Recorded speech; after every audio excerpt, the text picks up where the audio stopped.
नमस्कार दोस्तों, शिवपुराण में आपका बहुत बहुत स्वागत है। आज हम पढ़ने वाले हैं शिवपुराण की श्री शतरुद्र संहिता की अध्याय नंबर 9 भैरव जी का अभिवादन। तो चलिए शुरू करते हैं।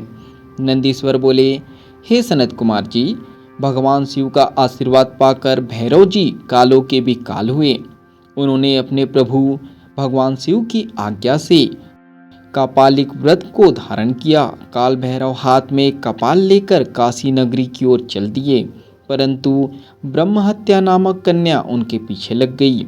एक दिन जब काल भैरव कपालिक वेश धारण करके भगवान नारायण के स्थान पर गए, तब त्रिनेत्रधारी भगवान शिव के भैरव रूप को आता हुआ देखकर सब देवताओं व ऋषि मुनियों ने हाथ जोड़कर उन्हें प्रणाम किया और उनकी स्तुति करने लगे।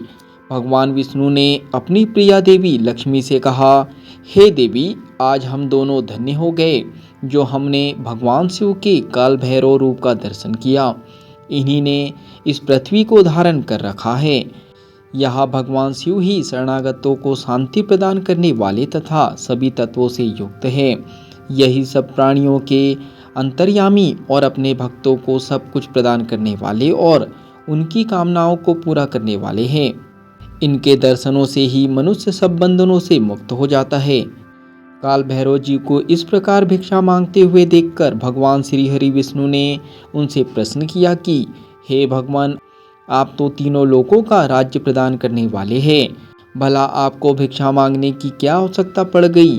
तब विष्णु जी के इस प्रकार के वचनों को सुनकर काल भैरव जी बोले, हे नारायण, मैंने ब्रह्मा जी के 5वें सिर को काट दिया था, इसलिए अपने द्वारा किए गए पाप का पश्चाताप करने हेतु मैं यहाँ कर रहा हूँ।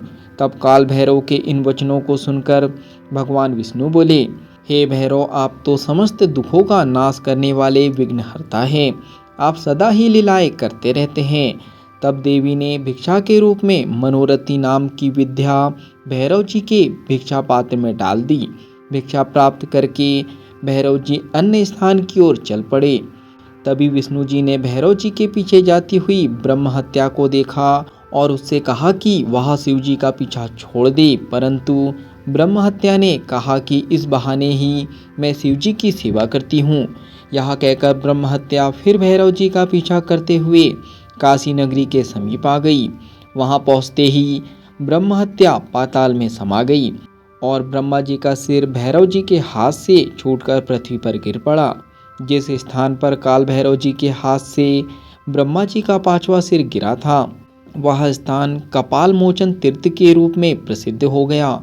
जब तक भैरव जी पूरी पृथ्वी का भ्रमण करके काशी नहीं पहुँचे, उनके हाथ में ब्रह्मा जी का सिर चिपका रहा और काशी पहुँचते ही वह छूट गया।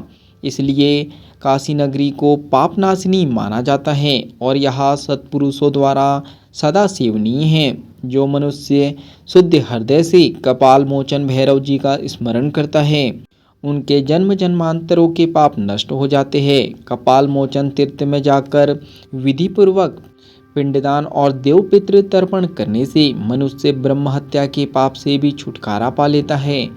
प्रतिदिन भैरव जी का दर्शन करने से मनुष्य के समस्त पापों का नाश हो जाता है।